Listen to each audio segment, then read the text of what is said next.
சும்மாவே இருக்க மாட்றாங்க. ஏதாவது ஒன்று பண்ணிக்கிட்டே இருக்கிறான்.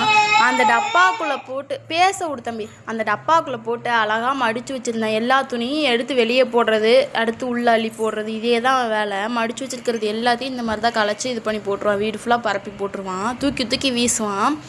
அது லாக் வந்து எப்படி அவனுக்கு எடுக்க தெரிஞ்சுன்னு தெரில. ஒரு டைம் நான் பண்ணுறதை பார்த்துட்டு அதே மாதிரியே பண்ண ஆரம்பிச்சிட்டான். இதுக்கு நான் என்ன தான் பண்ணுறதுன்னு தெரில. இந்த வெயிட்டான பாக்ஸை அது மேலே தூக்கி வச்சுருந்தேன். ஆனாலும் அதை தள்ளி விட்டுட்டு இப்போ எடுக்க ஆரம்பிச்சிட்டான். திருப்பி புதுசாக பழகியிருக்கான். ஆனால் அதை வந்து இது லாக் இருக்குது, நல்லா டைட்டாக தான் இருக்குது. நம்ம இழுத்தாலே ரொம்ப வெயிட் போட்டு இழுத்தா தான் போகிற மாதிரி இருக்குது. அதை எப்படி தான் அவன் பார்க்குறானே தெரிய மாட்டேங்குது. பார்த்துட்டு அதே மாதிரியே கரெக்டாக போய் இழுத்து எல்லா துணியும் அள்ளி வெளியே போட்டுடுறான். இப்போ பாருங்களேன், எடுத்து எல்லாத்தையும் அங்கிட்டு இங்கிட்டு வீசிட்டு அதுக்கப்புறம் போவான். போய் இதை எடுப்பான். இப்போ பாருங்கள், எடுத்து இப்போ எல்லாத்தையும் உள்ள அள்ளி போடுறேன். பாருங்கள், உள்ள அள்ளி போட்டேன்னா க்ளோஸும் பண்ணிட்டேன். இப்போ பாருங்கள், இப்படி தம் கட்டி இழுக்கணுமா இங்கே. ஐயோ, இது உள்ளே போயிடுச்சு. இரு வரேன். எடுக்கக்கூடாது.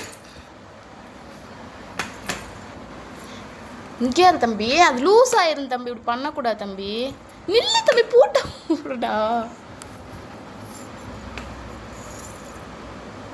டெக்னிக்காக இழுக்கிற.